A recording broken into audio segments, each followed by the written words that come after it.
Hello.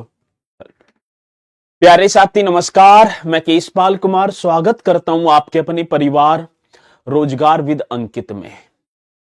आशा करता हूं कि भैया जी आप सभी अच्छे होंगे, बढ़िया होंगे, खुशहाल होंगे और जहां भी होंगे एकदम शानदार एवं जानदार होंगे।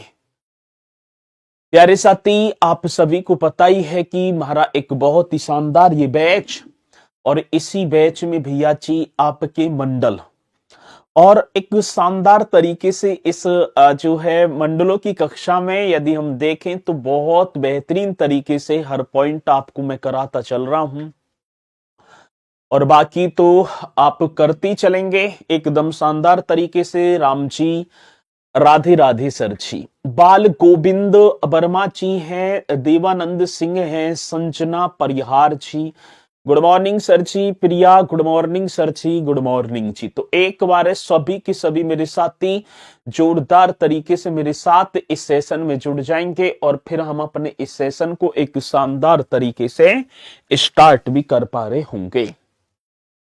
कल यदि देखा जाए तो भैया जी मंडल हमारे चले हुए थे और मंडलों को हमने बहुत शानदार तरीके से मतलब कि सात शायद सात मंडल हो गए थे ना। तो अब ठीक है, नमस्ते नमस्ते सभी की जो है स्वीकार। तो इसी के साथ एक और मंडल होगा आठवां और मंडलों की तरफ ही हम चलेंगे। आठवां मंडल सर जी, आठवें मंडल की बात करेंगे तो एक मंडल और तो आपका नाम मतलब कि मंडल का नाम हो जाएगा चित्रकूट मंडल। ठीक है ना, चित्रकूट बोर्ड। कौन सा चित्रकूट बोर्ड यहां पर हम कर पा रहे होंगे। अब चित्रकूट मंडल की यदि बात की जाए तो साथी इसमें चार जनपद आते हैं। देखो, एक तो झांसी मंडल था, झांसी मंडल में बुंदेलखंड के तीन ही जनपद, एक तो जालौन था, हाँ सर, एक आपका झांसी और ललितपुर। अब बात आती चित्रकूट मंडल जो कि इसमें सातीरा चित्रकूट तो है ही है, इसमें भैया जी बांदा, महोबा और हमीरपुर। कहने का मतलब है बुंदेलखंड के वो बाकी चारों के चारों। ठीक है संदीप यादव जी, बहुत बढ़िया। ठीक है, कह रहे हैं कि बहुत गंदा पढ़ाते हो, आपको पढ़ाना नहीं आता है। चलो भैया, सीखने की वो है तो ऐसी धीरे धीरे ठीक है ना सीखते चलेंगे, कोई बात ना है। कुछ सोर्स आप भी बताएंगे, ठीक है। तो व्यक्ति प्रति एक जीवन भर सीखता ही रहता है वो हर चीज में।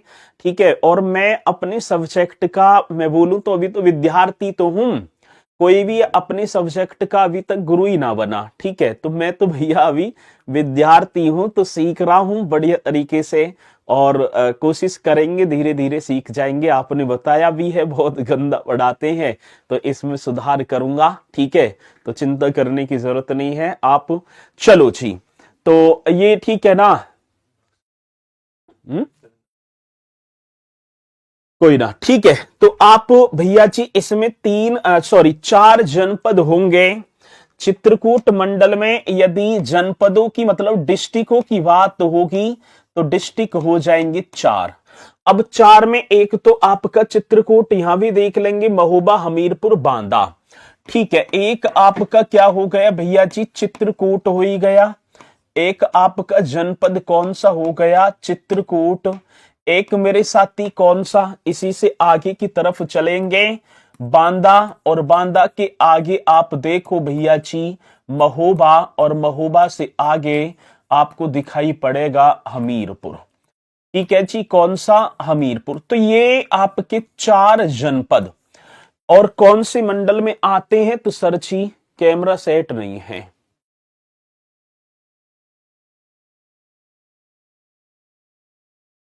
क्या दिक्कत है, ये सारे ही कट रहा है।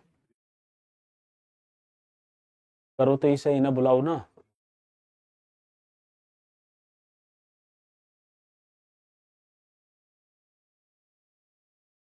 आप बुला लो, इन्हें एक भी रहे।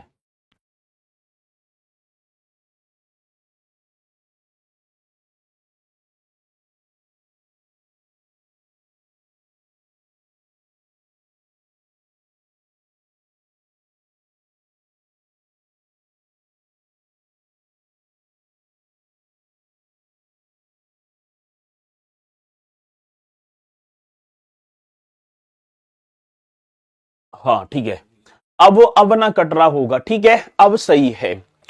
तो इसमें भैया जी 4 जनपद होंगे आपके, चित्रकूट, बांदा, महोबा और हमीरपुर। और सर इस चित्रकूट मंडल का जो हेड क्वार्टर है, जो मुख्यालय है, मुख्यालय की बात आई तो सर जी मीन्स आपका हो गया हेड क्वार्टर्स। कौन सा? हेड क्वार्टर्स, ये आप कर देना। अब देखो एक और बात बताऊं मैं आपको, जिसका हेडक्वार्टर भिन्न होगा मैं उसे ही लिख दूंगा, बाकी आप समझ जाना कि उसी जनपद में है। तो इसका जो हेडक्वार्टर होगा बांदा में होगा। वो बांदा जो कैन नदी के किनारे अवस्थित है, ये आता है क्वेश्चन सर जी। बांदा की बात आई तो आप लिख देंगे सर जी, ये तो हमारा नदी भी मैं लिखूं ना, चलो बांदा कौन सी नदी के किनारे है, तो आप यहां रिवर कर देना कैन नदी, हर चीज ये भी कंप्लीट हो जाएगी कैन नदी पर। और चित्रकूट की बात आती है ना, चित्रकूट ये आपका मंदाकिनी नदी, ये भी आप सभी को कर देना है। चित्रकूट कौन सी नदी पर? मंदाकिनी नदी पर, ये आप बता देना, ठीक है जी। और यहां पर हमीरपुर भी आ रहा है, तो हमीरपुर आप कर देना यमुना व वेतवा नदी, यमुना व वेतवा नदी। चलो जी, यमुना व कौन सी नदी? वेतवा नदी। तो ये राइट क्वेश्चन होंगे सर, ये आपके राइट बन जाएंगे। चित्रकूट मंडल, सर जी चित्रकूट मंडल में 4 जनपद, जिनका जिला मुख्यालय बांदा जो कि कैन नदी पर होगा, और बाकी ये जनपद आप सभी को दिखाई भी पड़ रहे होंगे। चलो जी, अब यदि मैं महोबा में देखूं तो साथी महोबा में एक गोखरा पर्वत भी पड़ता है। ये क्वेश्चन इन्हें भी आप पॉइंट करते चलना, ये मैं लिखा रहा हूं, ये मिले ना तुम्हें कहीं भी।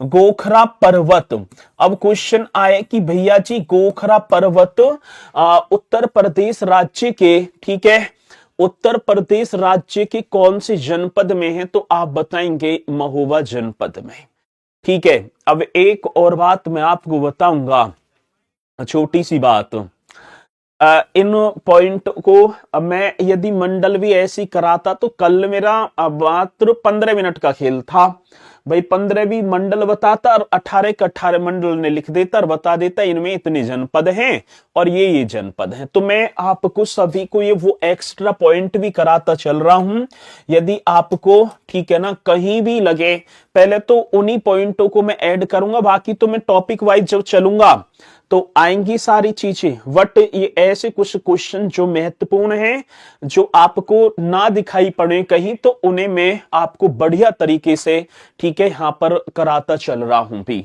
ठीक है। अब महोबा का एक रहेली का सूर्य मंदिर, महोबा जनपद में महोबा का ये करेंगे सर, महोबा का रहेली, राहली करेंगे भैया जी। कौन सा? मतलब कि राहली का सूर्य मंदिर, महुआ में एक जगह पड़ती है रहेली, और रहेली का कौन सा? सूर्य मंदिर, ये मंदिर कर देना, ठीक है। कौन सा टेम्पल होगा? सन टेम्पल मंदिर, जी सर जी।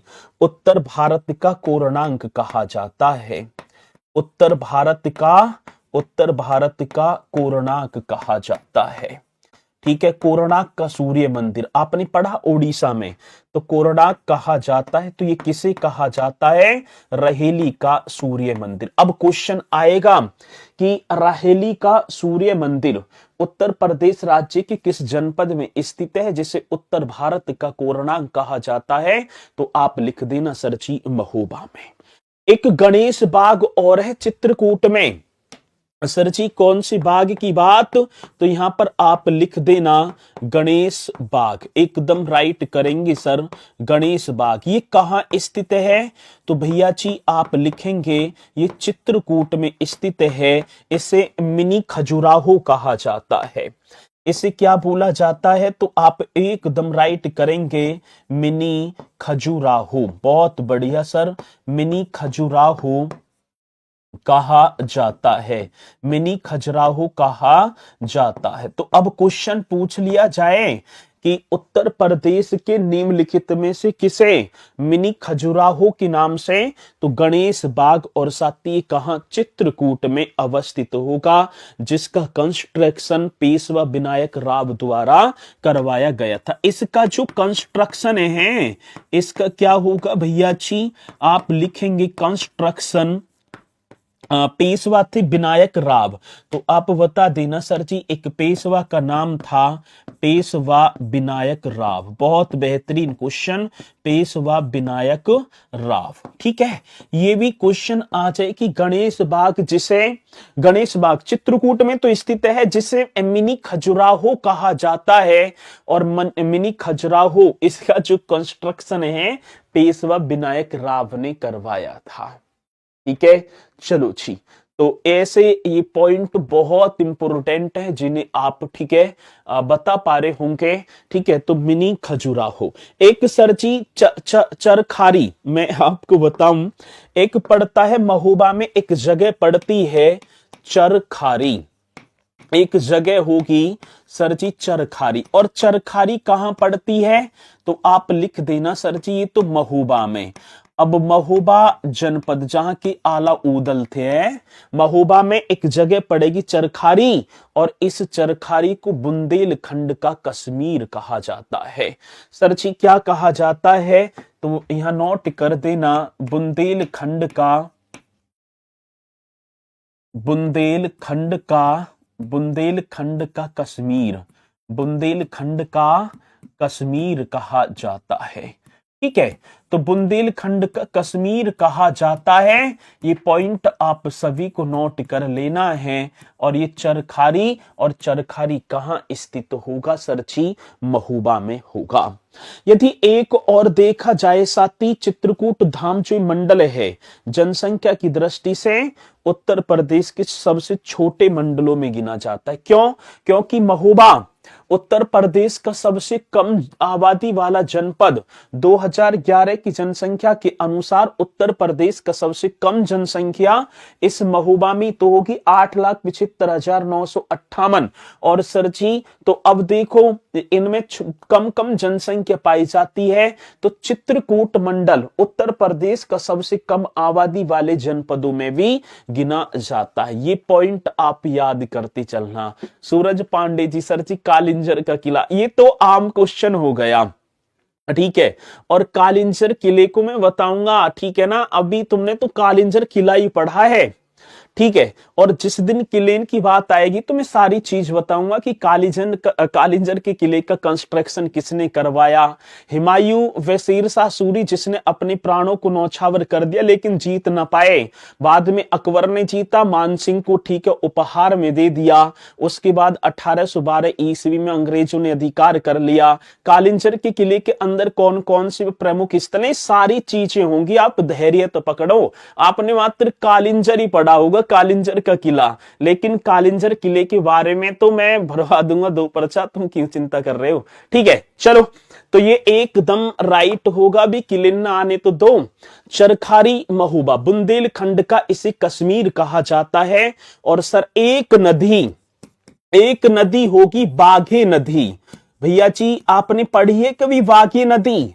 बताओ जल्दी से। एक नदी और चित्रकूट मंडल में, चित्रकूट और बांदा के कुछ हिस्सों में बहती है। सर जी बाघे नदी, अब क्वेश्चन आए कि ये जो है चित्रकूट और बांदा के, मतलब बांदा, चित्रकूट और बांदा जनपद के कुछ हिस्सों में बहती है। ये पॉइंट आप सभी को लिख देना है, कुछ हिस्सों में बहती है। चलो जी, में बहती है, ये पॉइंट आप सभी को लिख देना है। अब नदी की बात कौन सी? बाघे नदी। आगे बात समझ में? तो बाघे नदी की बात है तो सरची चित्रकूट और बांदा जनपद के कुछ हिस्सों में बहती है। और चित्रकूट धाम मंडल जनसंख्या की वो उसे लिख देना आप, है ना। चित्रकूट धाम मंडल उत्तर प्रदेश के सबसे कम जनसंख्या वाले मंडलों में भी गिना जाता है, सबसे कम ही है वहां पर। तो ये आप मुझे बता दो। एक और मैं आपको बताऊं, बुंदेलखंड एक्सप्रेसवे का शुरुआती बिंदु, इस पॉइंट को वैसे तो हम पढ़ेंगे भी, एक बार और लिख दे मैं।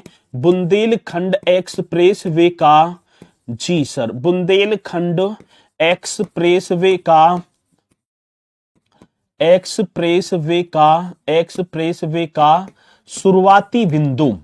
अब जल्दी बताओ, इस एक्सप्रेसवे का शुरुआती बिंदु ये कहां से स्टार्ट होगा? बुंदेलखंड एक्सप्रेसवे तो सर जी भरतकूप, और वो भरतकूप चित्रकूट में तो पड़ता है, भरतकूप, हाँ सर। और ये आपका चित्रकूट में होगा, उस चित्रकूट की बात जहां पर भगवान रामचंद्र जी ने अपने वनवास की 11 वर्ष तो इसी चित्रकूट में व्यतीत किए थे।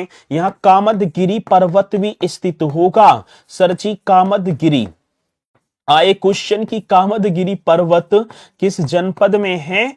चित्रकूट में। महर्षि वाल्मीकि का भी है, महर्षि अत्रि सती अनसुईया, इनके आश्रम भी इसी चित्रकूट में अवस्थित होंगे। तो ये पॉइंट आप सभी के एकदम राइट होंगे, ठीक है, बाद में करवाइएगा। ये मैं साथ के साथ लिखता चल रहा हूं, मंडल तो हो ही जाएंगे, ठीक है, सारी चीजें हो जाएंगी। आगे चलते हैं 9वें मंडल पर। एक सेकंड रुकेंगे भैया जी।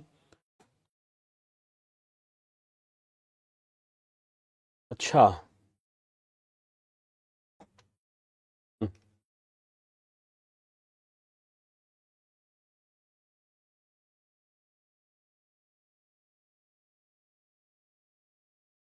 ये कैसे?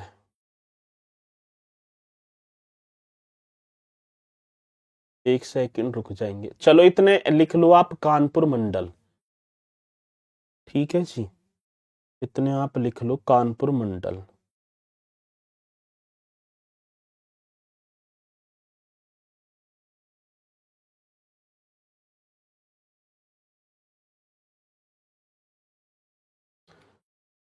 चलो भैया, अब एक और मंडल आपका होगा कानपुर मंडल। चित्रकूट से आगे ही हम चलें तो सर जी एक मंडल और आप कर देंगे, क्या आएगा? नौवा, है ना।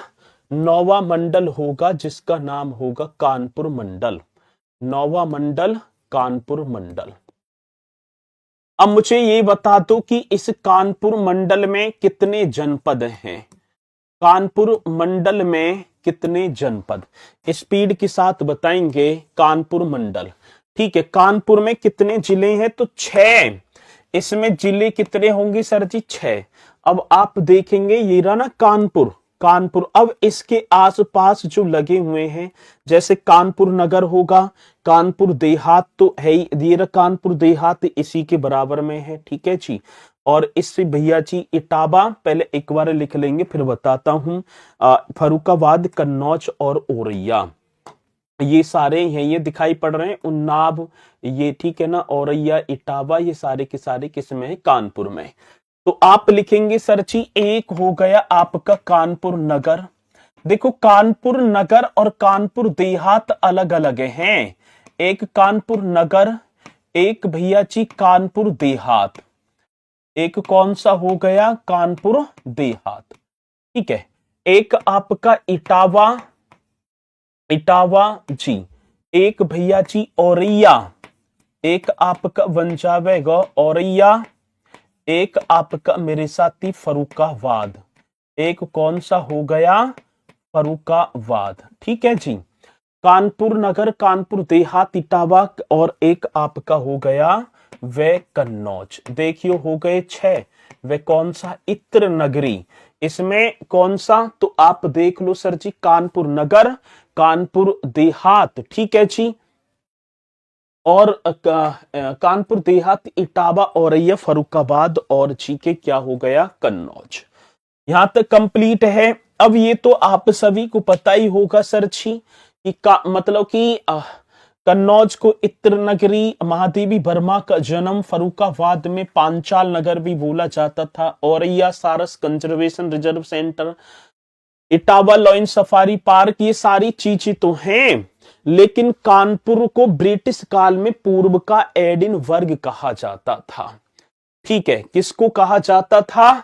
तो आप लिख देंगे भैया जी कानपुर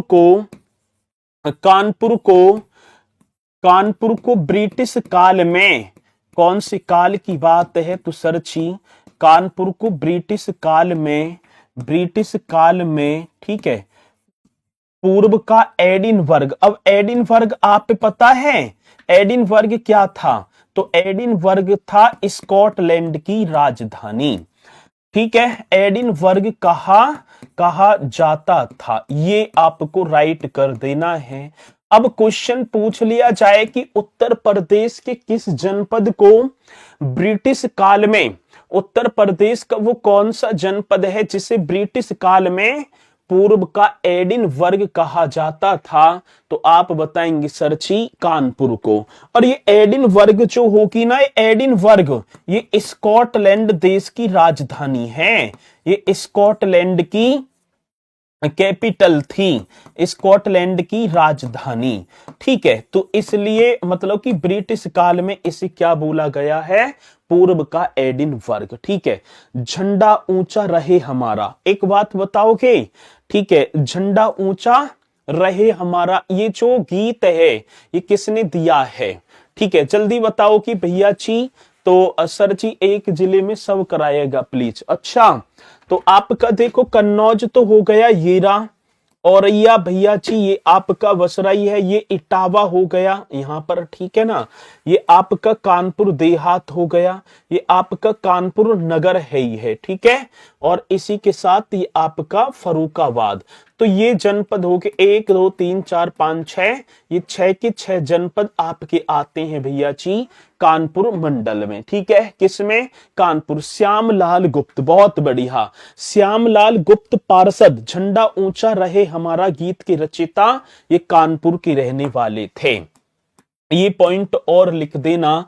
ठीक है जी, श्यामलाल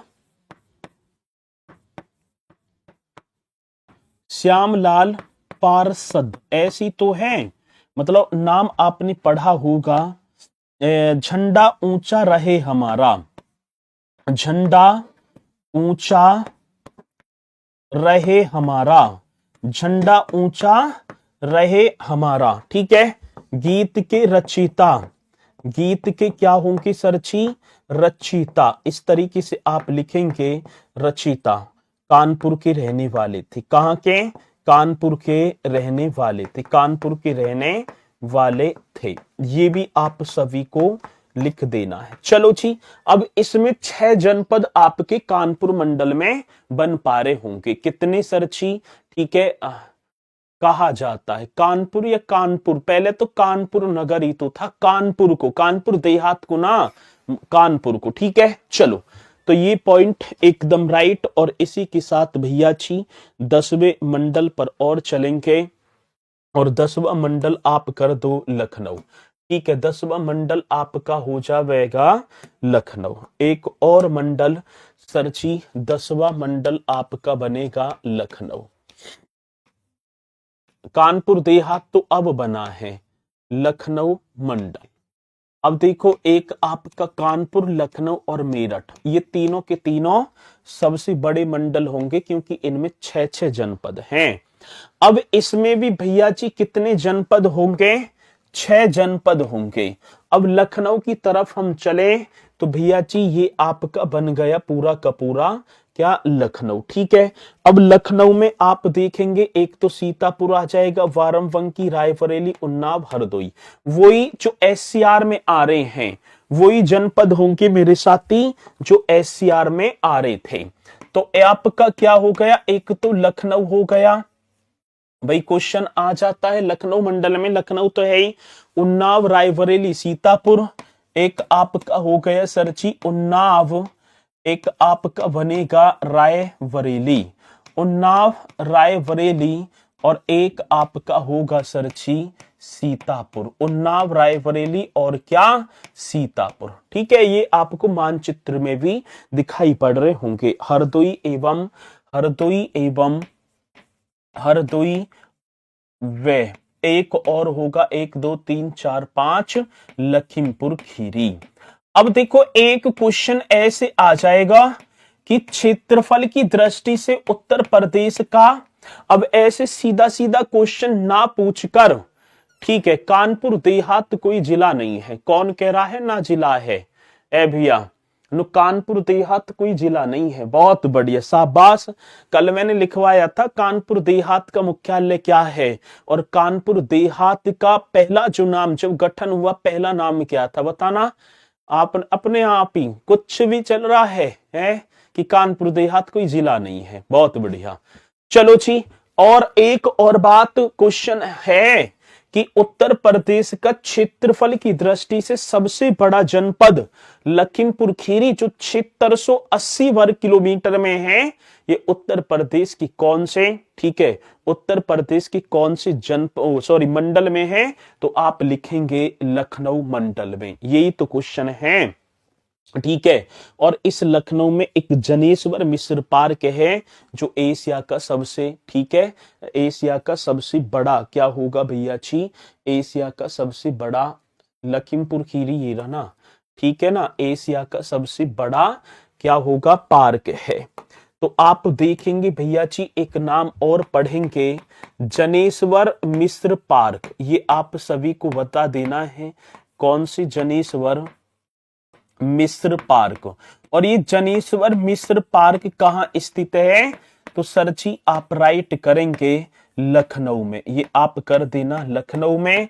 और भैया जी एशिया का सबसे बड़ा पार्क है ये भारत तो है ही, लेकिन एशिया का सबसे बड़ा पार्क, एशिया का सबसे बड़ा पार्क, और जिसका नाम होगा जनेश्वर मिश्र पार्क, जो कि मेरे साथी कहां पर है? लखनऊ में है।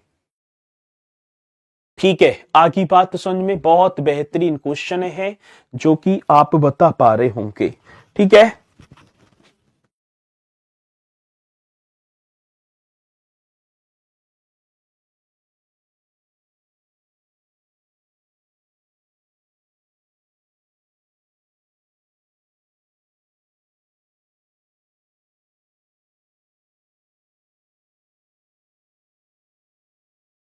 चलो भाई, बहुत बढ़िया, एकदम राइट है। लखीमपुर खीरी नहीं, बाराबंकी होगा सर जी, है बाराबंकी यहाँ हटा दो, ये या में ना रहा, ठीक है, माफी चाहूंगा। ये होंगे लखनऊ, उन्नाव, रायबरेली, सीतापुर, हरदोई व लखीमपुर खीरी। यहाँ पर तीर कैसे लग गया भाई, इसके लिए माफी चाहूंगा। बाराबंकी नहीं, लखीमपुर खीरी होगा, सीतापुर होगा, रायबरेली, उन्नाव, हरदोई। ये पूरी की पूरी बेल्ट ऐसे निकल जाएगी, और ठीक है ना, ये वाली पूरी बेल्ट, ठीक है, ये वाला। तो लखीमपुर खीरी भी होगा, सीतापुर, हरदोई, उन्नाव, लखनऊ, रायबरेली। वाराबंकी गलत लग गया चित्र सा, ठीक है, वाराबंकी नहीं होगा, ठीक है, वाराबंकी ना होगा, लखीमपुर खीरी होगा, वाराबंकी। ठीक है, आगे बात समझ में, मतलब कहने का है वो गलत हो गया इधर को। तो आपकी ये पूरी वाली जो बेल्ट है, ये पूरी की पूरी बेल्ट आपकी किस में आ जाएगी? लखनऊ मंडल में। ये पॉइंट आप सभी को कर देने हैं बढ़िया तरीके से। लखनऊ, ठीक है जी, उन्नाव, रायबरेली, सीतापुर, हरदोई और लखीमपुर खीरी। आगे बात समझ में, चलो। तो इस पार्क का एरिया ना पता दे रखी, ठीक है, चलो। तो ये पॉइंट एकदम राइट होगा। बाकी ये 6 के 6 जनपद है, वो गलती से लग गया था, वाराबंकी, लेकिन लखीमपुर खीरी होगा। ठीक है जी, चलो। अब इसी के साथ चलेंगे, ठीक है, इसी के साथ चलेंगे भैया जी प्रयागराज। ठीक है, अगला 11वां मंडल देखो, इसमें इतना ही। और 11वां जो मंडल होगा वो आपका होगा प्रयागराज मंडल, आपका हो जाएगा प्रयागराज मंडल। ये एकदम राइट कर देना, प्रयागराज मंडल। अब प्रयागराज मंडल में हम देखें तो सर जी 4 जनपद होंगे, ठीक है। और प्रयागराज जो आपका बनेगा, कहां गया प्रयागराज, एक तो इसमें इतना धुंधला दिखाई देवे ये रहा, ठीक है जी। तो ये आपका मतलब संत कबीर नगर तो इधर छोटा सा हो जाएगा, ये आपका इलाहाबाद मीन्स प्रयागराज है, यही आपका प्रताप, ये एक सेकंड, यही आपका ये हो जाएगा, ठीक है। इधर है भदोई, तो ये आपका प्रतापगढ़ होगा इस तरीके से, ये आपका कौशाम्बी हो जाएगा और ये आपका फतेहपुर हो जाएगा। ये 4 जनपद होंगे, ठीक है जी। ये कितने जनपद होंगे, अरे वो अयोध्या में होगा भैया, अयोध्या में होगा। चलो, अरे बाराबंकी एससीआर में लिखवाया है, एससीआर में बाराबंकी ना होगा, लखीमपुर खीरी होगा। कैसे एकदम ही क्या करोगे, ठीक है। तो प्रयागराज मंडल, एक चीज की लत पकड़ ली, ये होगा ये होगा, वो गलती से हो गया मुझ पे ऐसे, ठीक है। तो आपने, मैं कह रहा हूं बार बार समझा रहा हूं कि, और अपने आप ही कह रहे हैं कि लखीमपुर खीरी ना होगा, बाराबंकी होगा। जब हम कह रहे हैं लखीमपुर खीरी होगा तो आप, ठीक है ना, लखीमपुर खीरी कर दो बस। अब चलते हैं भैया जी प्रयागराज प्रतापगढ़, इसमें 4 जनपद होंगे। कितने जनपद होंगे, 4 जनपद। एक तो आपका हो गया प्रयागराज, चलो जी। एक भैया जी, एक और आपका होगा प्रतापगढ़, प्रतापगढ़। एक आपका हो जाएगा कौशाम्बी, एक आपका क्या होगा कौशाम्बी, और एक आपका हो गया फतेहपुर, एक आपका हो गया फतेहपुर, ठीक है, एक आपका फतेहपुर। तो ये 4 जनपद होंगे, ठीक है। ये कितने जनपद होंगे, ये 4 जनपद होंगे। एससीआर में लखीमपुर खीरी नहीं है। अरे तो भैया मैं एससीआर थोड़ी पढ़ा रहा हूं, मैं तो मंडल पढ़ा रहा हूं, मंडलन को करो आप, ठीक है।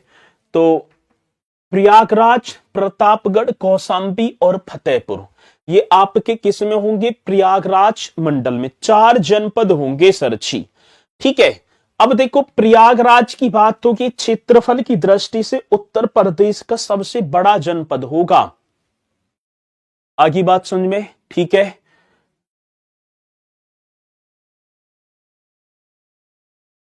आपके मैप में हमीरपुर की सीमा एमपी से लग रही है, तो मैं दिखाई भी पड़ रहा हूं हमीरपुर कहां है, हमीरपुर ये है, ठीक है। ये बच रहा है हमीरपुर, एमपी से ना लग रहा भैया, एमपी से ना लग रहा, बच रहे हैं, बच रही है इसकी सीमा, ठीक है।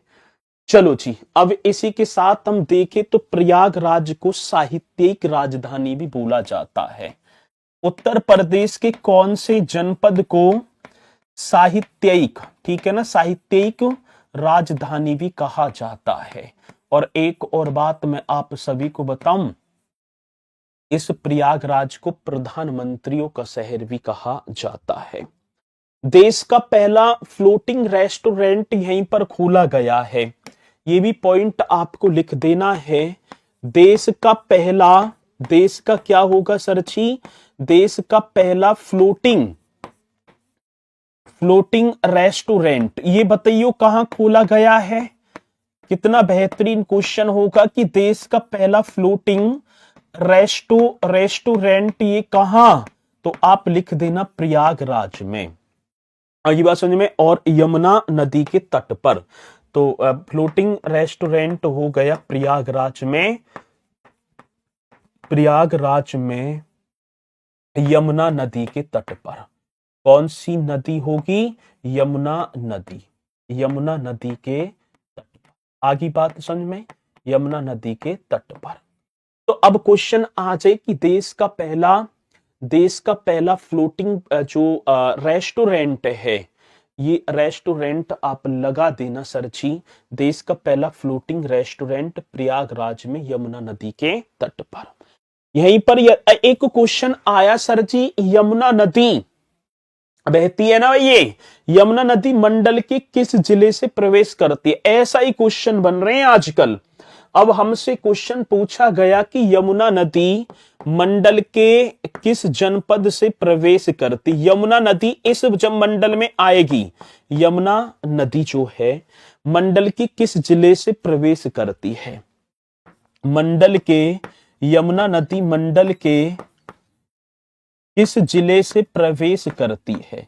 जल्दी से आप बता दो वो कौन सा जिला होगा, किस जिले से प्रवेश करती है। बहुत बेहतरीन क्वेश्चन है, तो आप लिख देना सर जी कौशाम्बी से।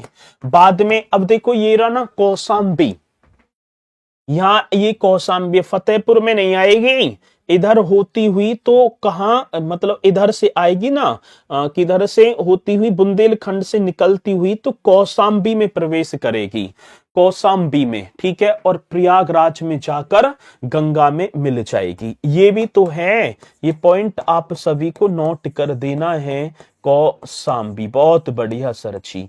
तो अब क्वेश्चन आया कि यमुना नदी मंडल के किस जिले में?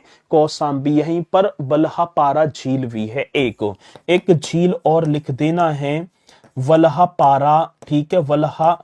वल्हापारा झील, ये लेक कहाँ स्थित है? वल्हापारा लेक कहाँ स्थित है, मीन्स झील कहाँ है? ये कौशाम्बी में स्थित है, ठीक है जी। तो ये आपको याद करती चलना है और आप इन्हें भी बताएंगे, ठीक है। फ्लोटिंग मतलब तैरता हुआ। अब ये जो है ना आपका फ्लोटिंग रेस्टोरेंट, तैरता हुआ पानी में यमुना नदी के तट पर बना दिया, ठीक है। और वहीं जाओ और एंजॉय लो, फ्लोटिंग माने तैरना। चलो जी, दूसरी बात, उत्तर मध्य क्षेत्र सांस्कृतिक केंद्र। ये क्वेश्चन बहुत इंपोर्टेंट आया हुआ है। उत्तर मध्य क्षेत्र कौन सा? उत्तर मध्य क्षेत्र सांस्कृतिक केंद्र, कौन सा जी? सांस्कृतिक केंद्र। ये कहाँ? ये आपका सर जी प्रयागराज में। ये आपका भैया जी कहां पर हो जाएगा? प्रयागराज में। राइट कर देना एकदम। ये क्वेश्चन कई बार आया है, इसलिए मैंने यहां लिखवा दिया, कभी भूल जाएं, ठीक है। चलो जी, अब इसी के साथ एक और पर चलेंगे। मंडल का कौन सा हिस्सा पाठा क्षेत्र के अंतर्गत आता है? पाठा का मतलब है विंध्यन पर्वतमाला का जो क्षेत्र है, क्योंकि भाई देखेंगे यहाँ विंध्याचल पर्वतमाला मिर्जापुर सोनभद्र में ऐसे पड़ती है, तो वो पाठा बन जाता है। तो पाठा का जो क्षेत्र है वे मतलब कि इलाहाबाद का दक्षिणी क्षेत्र आता है। तो इसे ये ज्यादा इंपोर्टेंट भी ना होगा, लेकिन प्रमुख नदियां, इस मंडल की प्रमुख नदियां, ये तो पॉइंट आप सभी को लिख देना है, प्रमुख नदियां। आगे बात समझ में। अब देखो गंगा, भाई प्रयागराज संगम कुंभ मेला, यमुना टॉन्स, सही, ठीक है जी। तो एक आपकी होगी भैया जी गंगा, एक आपकी यमुना। यमुना ये तो प्रयागराज में, हाँ जी। एक भैया जी टॉन्स, टॉन्स नदी का नाम सुना है, ये प्रयागराज में बहती है। एक मेरे साथी सई नदी। और देखो प्रतापगढ़ कौन सी नदी के किनारे है? सई नदी। आंवला नगरी, राजाओं का गढ़, वो नाम होगा प्रतापगढ़। और अरे मैंने सई नदी लिखना, माफी चाहूंगा भैया जी, मैंने प्रतापगढ़ पहले लिख दिया, सई नदी ये आपकी प्रतापगढ़ में है। और प्रतापगढ़ कौन सी नदी के किनारे? तो आप सई नदी कर देना, पांडु नदी। और सर जी कौन सी? पांडु नदी। और पांडु जो नदी है ये आपकी फतेहपुर में बहती है, ठीक है। कौन सी? फतेहपुर। आपने फतेहपुर में एक चीज और सुनी है, वामन इमली शहीद स्थल, में लिख दूंगा वामन इमली शहीद स्थल, वामन इमली शहीद स्थल। 1857 की क्रांति के दौरान, मैं अभी तुम्हें बताऊं, आरओ में क्वेश्चन आया था, वामन इमली शहीद स्थल कहां स्थित है? फतेहपुर में। 1857 की क्रांति के दौरान यहां पर ब्रिटिश सरकार की उस क्रूर सैनिकों ने बामन क्रांतिकारियों को एक पेड़, इमली के पेड़ पर एक साथ फांसी दे दी थी, बामन क्रांतिकारियों को। आज यहाँ पर शहीद स्मारक बना हुआ है, वो इमली का पेड़ आज भी है। तो बामन इमली शहीद स्थल भैया जी ये आप कर देंगे, ठीक है। चलो जी, सर सिलेबस कब तक कंप्लीट पूरा हो जाएगा? देखो भाई, एक बात मैं आप सभी से वो कहना चाहूंगा, ध्यान पूर्वक सुनना भी है।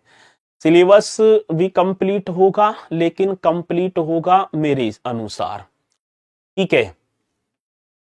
यदि हाथ पैर उखाड़ोगे क्योंकि मैं बहुत सारे बच्चे इनके देखूं सर सिलेबस कब कंप्लीट होगा, अभी एग्जाम की भी कोई डेट नहीं है, ठीक है। अब ऐसे भी ना है कि मैं पूरे साल ही कराऊंगा, लेकिन सबसे ज्यादा पोर्शन आपके यूपी जीके का 20 क्वेश्चन, और 20 क्वेश्चनों में यदि 15 प्लस ना आए तो वो मेरी मेहनत और आपकी मेहनत होगी व्यर्थ। तो हमें टारगेट करके चलना है, ठीक है ना, 18 तक का। तो मैं आप सभी से एक बार कहूंगा कि आप सहयोग करते चलें, ऐसे हाथ पैर यदि खाड़ोगे तो कल को मैं भी पीडीएफ लगाऊंगा और दहेड़ा दहेड़ करवाऊंगा, एक दिन में टॉपिक खत्म और 10 दिन में 20 दिन में सिलेबस कंप्लीट। तुम अपने घर, मैं अपने घर। तो मैं फिर आपसे कह रहा हूं कि इस तरीके से आप अपने अनुसार मत करो कि मार्च तक करा दीजिए सर, अभी तो यही चल रहे हैं। मैं एक एक चीज को इस तरीके से करा रहा हूं, एकदम एग्जाम ओरिएंटेड, ठीक है।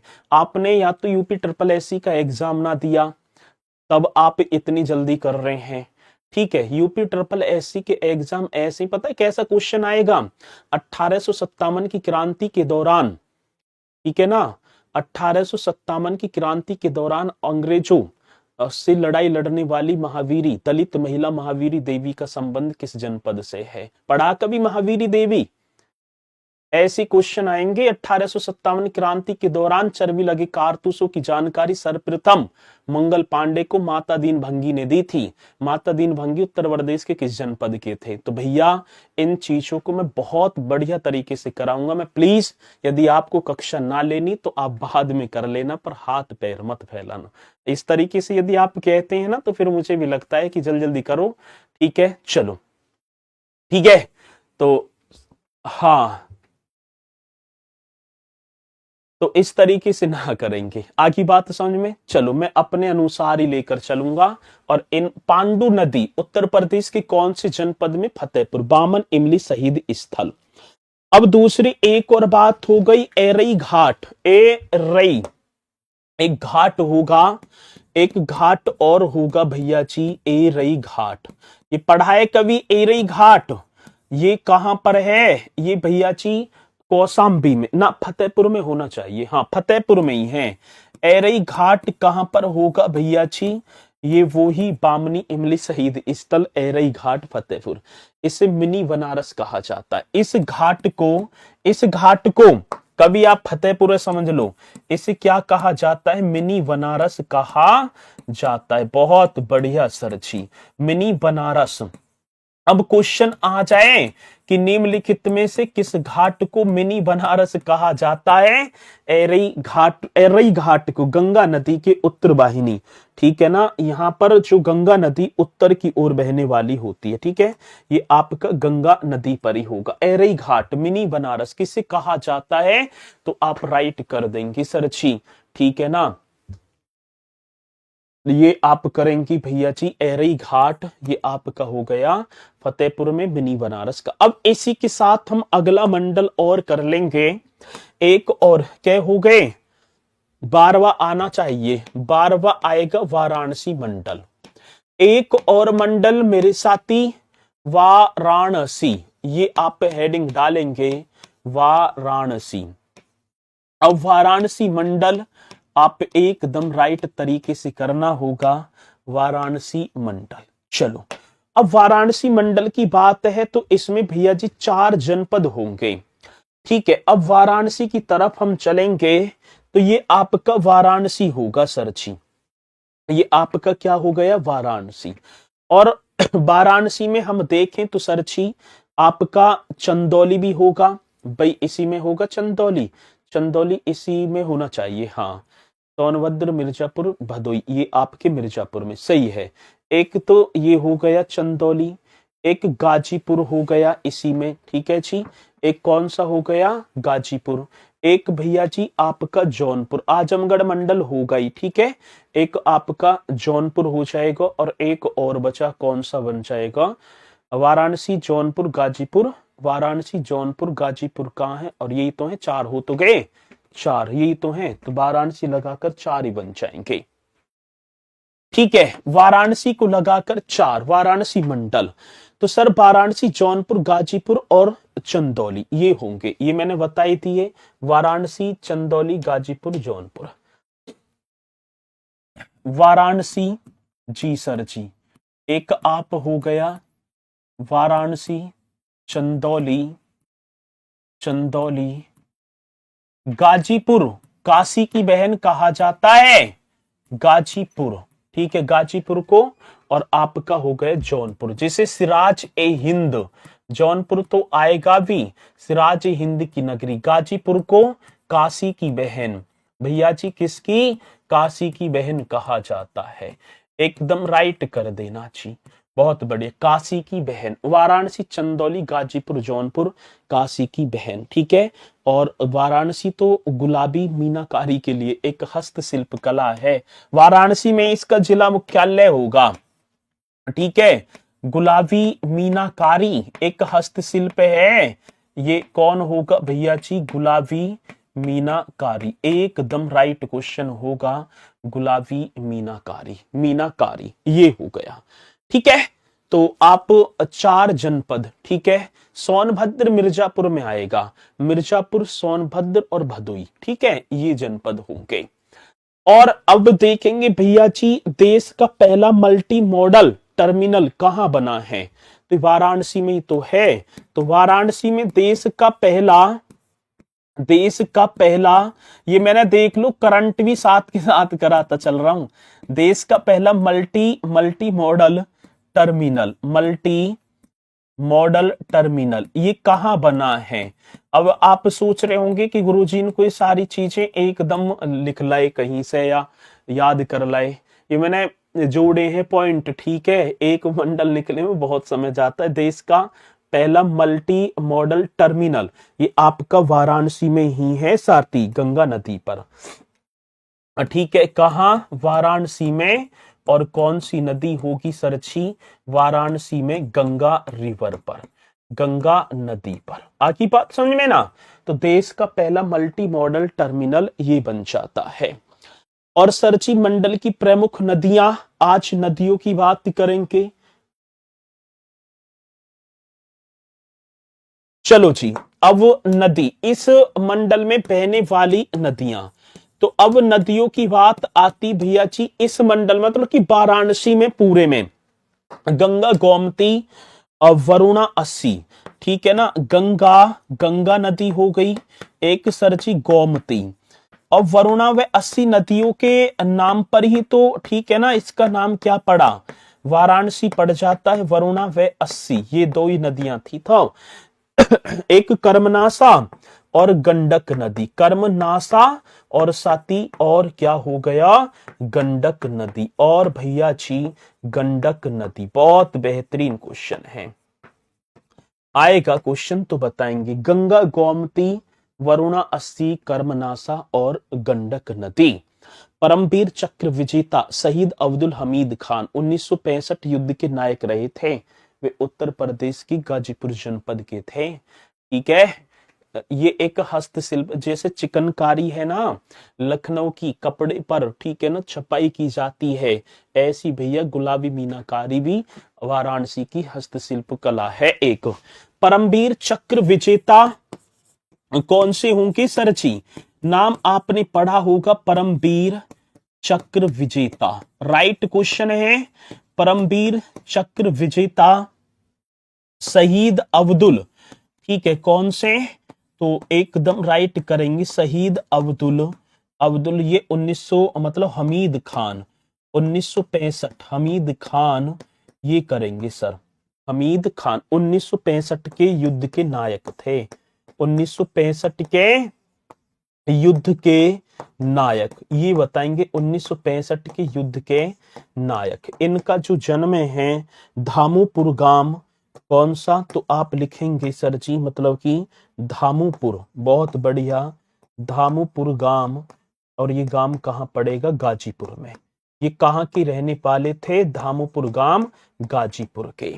तो वाराणसी, ऐसी क्वेश्चन तो आते हैं, अब जब आएंगे तो आप बताएंगी सरची नाम क्या होगा, 1965 के युद्ध के नायक शहीद अब्दुल हमीद खान, ये धामुपुर गांव और सरची कहां पर, गाजीपुर में पड़ता है, वहीं के रहने वाले थे।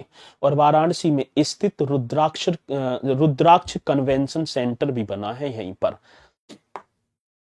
एक और लिख देना, वाराणसी में स्थित, वाराणसी में, वाराणसी में स्थित, वाराणसी में स्थित रुद्राक्ष, ठीक है, क्या हो गया सर जी? रुद्राक्ष, यही तो हो गया convention centre, convention, convention centre, Rudraksh convention centre, Rudraksh ये होगा सर जी। ये वाराणसी में स्थित रुद्राक्ष कन्वेंशन सेंटर जापान के सहयोग से बनाया गया। यही तो क्वेश्चन आएगा कि किसके सहयोग से? जापान के सहयोग से बनाया गया। ये पॉइंट आप सभी को लिख देना है और कल मेरे साथी मंडल आपके हो जाएंगे खत्म, कल हो जाएंगे। लेकिन ये वो इंपोर्टेंट क्वेश्चन है जो हमसे निश्चित तौर पर पूछे जाएंगे और पूछे जाते हैं। तो आप भैया इन्हें एकदम शानदार तरीके से करते चलना, ठीक है, और बढ़िया तरीके से आप एक एग्जाम क्वालिफाई करके आए हैं। इतना ओवर कॉन्फिडेंस भी ना होना चाहिए कि कहीं की ना रहो, ठीक है, क्योंकि जब एग्जाम क्वालिफाई से कर लेते हैं ना, अभी तो सस्पेंस में चल रहे हैं, तो थोड़ा सा ऐसा जो है सीना चौड़ जाता है कि अब तो बुलंदियों को फतेह कर लिया, ठीक है, अब कोई नहीं है। उससे कुछ ना है, आप दूसरा एग्जाम देने के लिए बस क्वालिफाई हो सकते हैं, अभी नौकरी ना लगी, ठीक है। तो अपनी बढ़िया तरीके से और एकदम शांत मन से। एक और बात है, जब हम खेल के मैदान में जाते हैं तो ताली और जो है इधर उधर की आवाज शोरगुल कौन करते हैं? दर्शक करते हैं, कभी खिलाड़ी नहीं करता। आप में से वो खिलाड़ी योद्धा होंगे जो शांत पूर्वक एकदम पढ़ रहे होंगे, आप भी एफर्ट मार रहे होंगे और जो हम शिक्षक गण पढ़ा रहे हैं उन पर भी बेहतरीन तरीके से फोकस कर रहे होंगे, ठीक है।